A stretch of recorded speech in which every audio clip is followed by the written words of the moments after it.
All right, welcome back everybody. Well, this week, as I record this, is Christmas week 2024. 2024, and we're not flying around in like Jetsons cars and everything. They lied. They lied to us. And I always wanted to do a lesson on this song, so this seems time appropriate. This is Jingle Bell Rock by Bobby Helms, and the original recording had the great Hank Garland as the session guitar player that do all those super tasty parts. So I'm going to take you through all the chords, and there's a lot of interesting, cool chords in this song. And then I'm going to show you all the rockabilly sort of parts that Hank Garland sprinkles throughout these, which I always loved. All right, so if this is the kind of thing that you like and you haven't done so yet, please jump down, click subscribe, ring the bell. Bell lets you know when I drop new content. I do that every single week. All my videos have chapters in them, so you can go right to the part of the lesson that you want to see and bypass what you don't. And if you're looking for other ways to support the channel, I appreciate that. There's thanks, just like throwing a tip in the tip jar. Or even better, you can join my Patreon page where I've got chord charts and tabs for all the lessons that I do on YouTube, just like this one. And the link's in the description, so check it out. All right, so this was recorded originally by Bobby Helms in 1957. And like I said, Hank Garland was the session guitar player on it. And don't know what guitar he used. I'm using this because as I scan the lessons that are out there on YouTube, it seems like everybody uses a red 335. A lot of people do. So I got one. I will join the fraternity. And also because I have a vivid memory of G.E. Smith and the Saturday Night Live band going to commercial one time in the late 80s, and he was nailing that Jingle Bell Rock intro, and he was playing a red 335. Okay, so a little bit different this time on the lesson. So on the original recording, really hard to tell what's happening in terms of if there's a rhythm guitar. There's sort of not like an out there rhythm guitar playing all of the chords. But I want to go through all those chords. So that's the sort of not exactly like the record. All right, but I'm going to take you through those chords and break down each one of the parts. I'm not going to play it through because I don't want to get a copyright hit. If you do that too much, you end up having to, well, share revenue. And in the immortal words of Fletch, I can't have my wages garnished. Yeah, I'm not going to have that garnished either. So I'm going to take you through the chord progressions, and then I'm going to teach you all the lead parts, okay? And by the way, all my Patreon members have all of this tabbed out exactly. I'll have some chord charts on here and things to help with lesson as well. But always know that as a Patreon subscriber, you get all of this tabbed out note for note. All right, so the song is in D. Whoop. The song is in D, and to my ear, it sort of sounds most like the record when I get sort of a neck pickup sound on here. Oh, also, I have a relatively new piece of gear to me. This is a 1968 Drip Edge Fender Vibro Champ, which I am in love with, and I'm feeding it a little Hall of Fame reverb into it, but that's really it. It just sounds great to me. All right, so the song is in D, standard tuning, and the song opens with that Jingle Bell Rock riff, right? So let's just start there, actually. Let's just do that little riff. So here we go.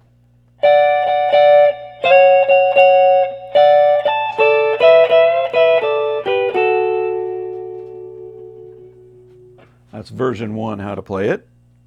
You could also do this. It's a little bit different jumping around.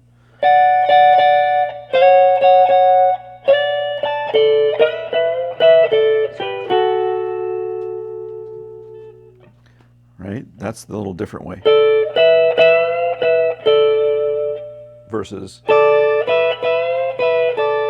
But that's obviously the easier way, right? I think most people play that. Very straightforward, just two-string harmony. There's a lot of that two-string harmony throughout the song. All right. I think there's a quiet guitar doing that, right? Or you You could do that, but I don't really hear that. I hear a more... Okay, let's get into the chords. So the chords starts with a D, then a D major 7. Like I said, this isn't exactly how they played it on the record, because who knows what the rhythm guitar, if there was a rhythm guitar going on, but I know you want to play this when you're just sitting around, and so I want to give you the chords. So D, D major 7, to a D6, and you don't have to play all the strings on that, just these 3 is fine. So all we're doing is taking a D major triad, and we're just walking that, right? And then you can go right back to a D. But I like to do this, which is a D major triad over an F sharp. So,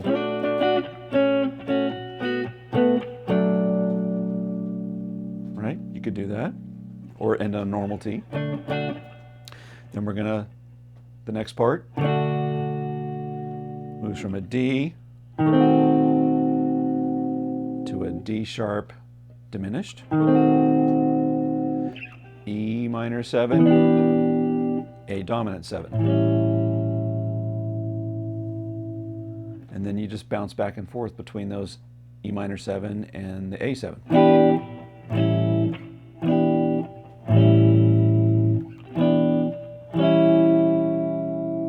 Right, so let me get you there.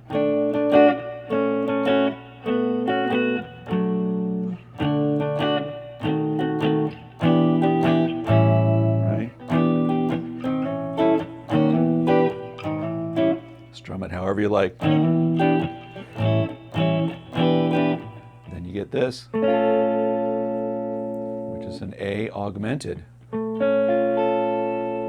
That's a transition chord, right, between, to get you back to your D from an A. An augmented chord is just a major triad where you're making the 5th sharp. John Lennon plays that chord all over the place in early Beatle days. And then back to D again. Again, diminished.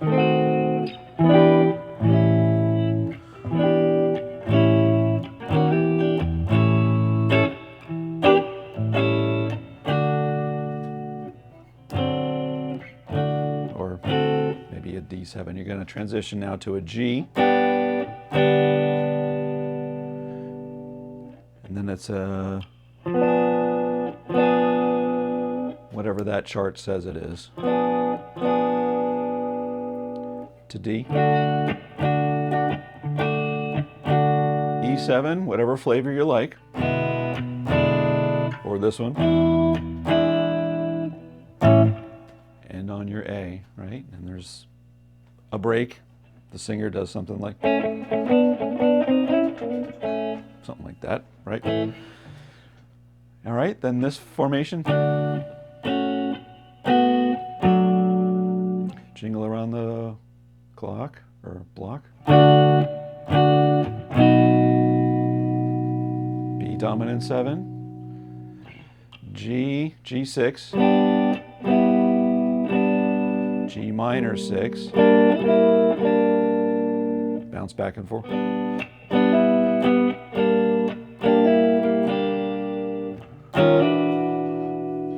E9. Or you could do this E9.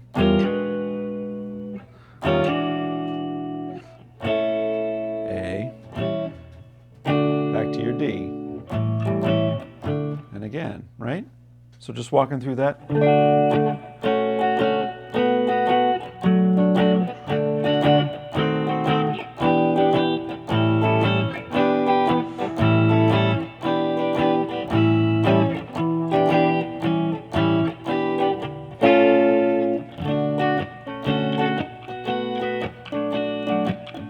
Again.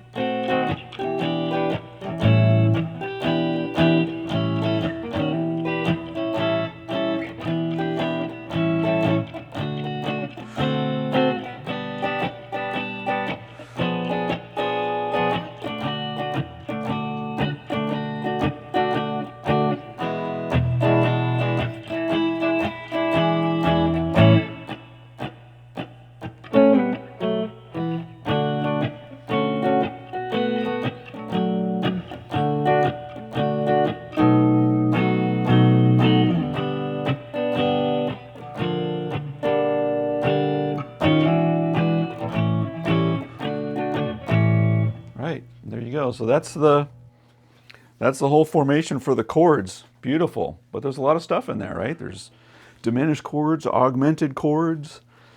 Just very smooth. It sounds like just a fun little pop, old-timey rock and roll song, but there's jazzy chords going on.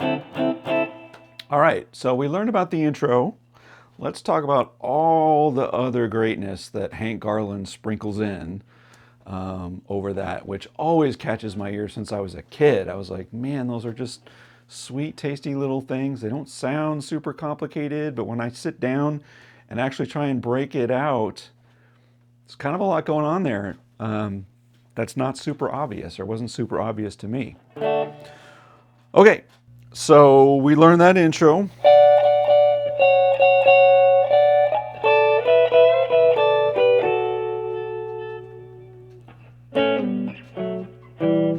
Right? Then it goes into the chords, Jingle Bell Rock. Let me get our first sort of rockabilly stab. This is a D6. Just gives it that ba-now. And you pull it down. All right. And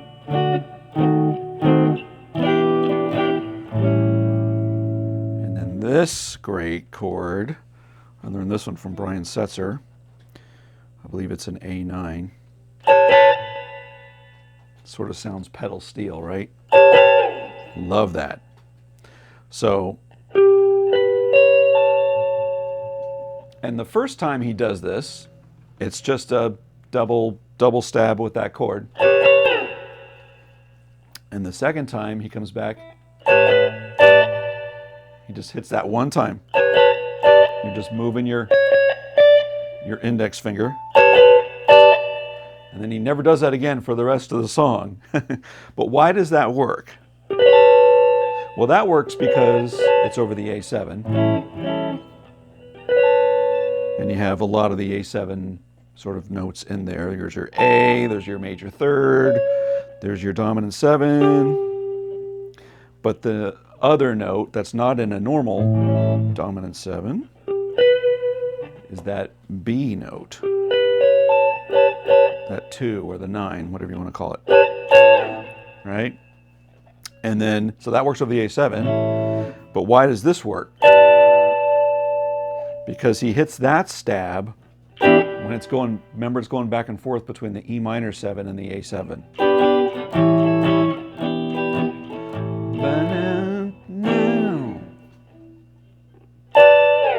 And I think that works because there is over the E minor 7, those two notes are in an E minor 7, right? You could say that's an E minor there. And that A note, it's in the scale. And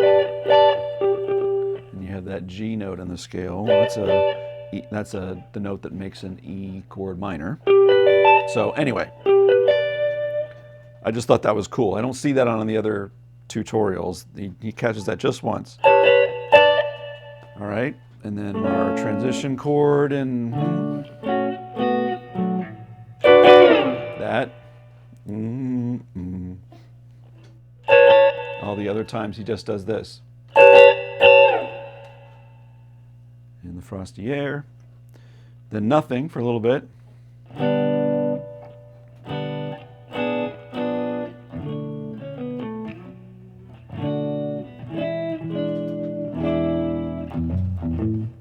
Still nothing.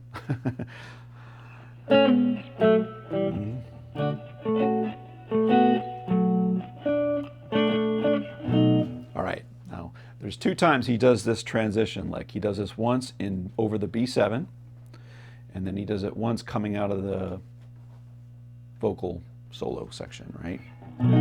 This is very cool. These are just 2-string harmonies that he's doing. And I'll do it really slow here first. So picture, this is over a B7. So here's the first two. Next one. Next one. So that's all B7.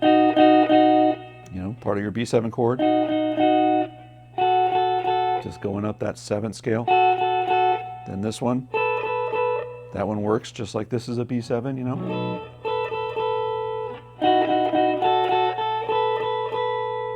And the chord that he lands on is a G6 triad. Gets that note in there. It's beautiful. Love that. All right. And then you can hear very faintly, right after that, you can hear a little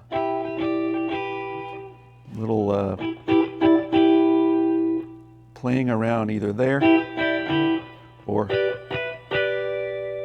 and then you hear this.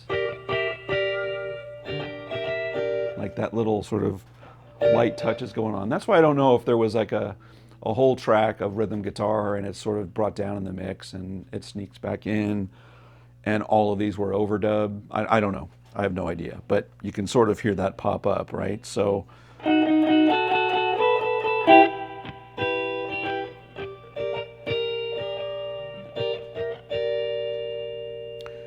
and then your E9, you hear this very plainly. And he's up here, because you hear that. So it might be this one. But it also might be this one. And then there's a little lick that he does coming into the solo. And that's just 2-string. Going down the major scale from a G to a D. And then coming out of that, I'll call it a solo. It's not really a guitar solo, there's a vocal. But that same little transition riff that we learned in B, he does almost the same thing in D, because that's the note that's the chord you're coming out of the solo to transition into the what a bright time, what a nighttime, whatever. Right? So that's over D. Same position. And then you just land with a G triad right here. Very understated, but just so tasty. Then that's it. The rest is all the same that we've heard before. All of that. So the only thing that's left is the very outro solo, right? So it's sort of doing a bounce between, that's the Jingle Bell.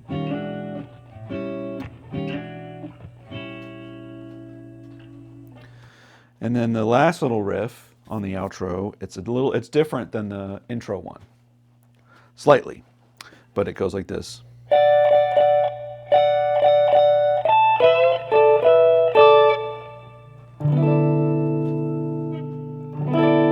Okay, so you're still up here on the part of your D.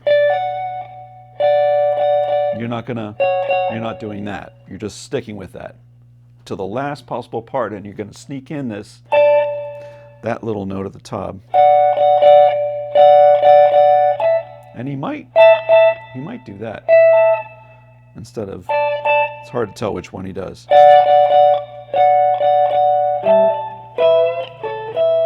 It's sort of a quick jump you got to do, right, the way the rhythm that's played.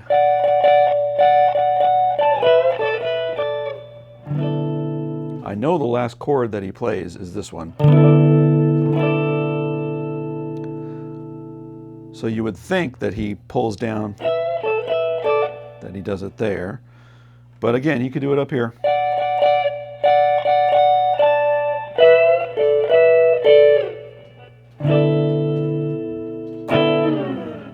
Love it. Don't you just love that rockabilly goodness? All right, well that was Jingle Bell Rock by Bobby Helms with the great Hank Garland providing guitar on that. And I hope you learned something new today. So if this is the kind of thing that you like and you haven't done so yet, please jump down, click subscribe, ring the bell. The bell lets you know when I drop new content. Let me know in the comments what you thought about this, and if there's another song you want me to take on and do, let me know that too. But until next week, take care everybody.